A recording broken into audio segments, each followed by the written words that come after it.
હું કલ્પેશ મેતલિયા, ગામ લાઠી, ward number 2માં સદસ્ય અપક્ષ ઉમેદવાર અપક્ષમાંથી મેં ફોર્મ ભરેલું છે. આ પહેલાં હું 2 ટર્મથી સક્રિય સભ્ય હતો ભારતીય જનતા પાર્ટીમાં, અને ગઈ ટર્મમાં 5 વર્ષ મારા મિસિસ સદસ્ય રહી ચૂક્યા છે નગરપાલિકા.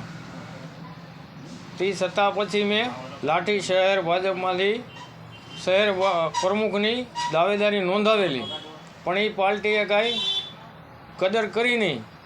તે પછી પાછા અમને એમ થયું કે આ નગરપાલિકાની ચૂંટણી આવી, આપણે આટલું કામ કરવી છે, મહેનત કરવી છે, છતાં આ લોકો કદર ન કરે તો આપણે એની પાછળ રખડવું શું કામનું? લોકોના કામ થાય નહીં જે કરવાના હોય, અને મતભેદ ખોટા ઊભા થાય. જે એમની પાછળ આજુબાજુમાં રખડે તો એમનું થાય. નાનો માણસ કાર્ય કરતા હોય એમની કદર ન થાય તો એ શું કામનું? એટલા માટે એવું દુઃખ લાગ્યું, એટલે આપણે ભાજપમાંથી દાવેદારી નોંધાવેલી જ નથી કે ભાઈ લાઈનમાં ઊભું રહેવું અને ખોટું કદર ન થાય તો ત્યાં શું કામનું? એટલા માટે અપક્ષમાંથી દાવેદારી નોંધાવી મેં 2 નંબર વોર્ડની માલિકો મારા મતદારોના કહેવાથી નોંધાવેલી છે.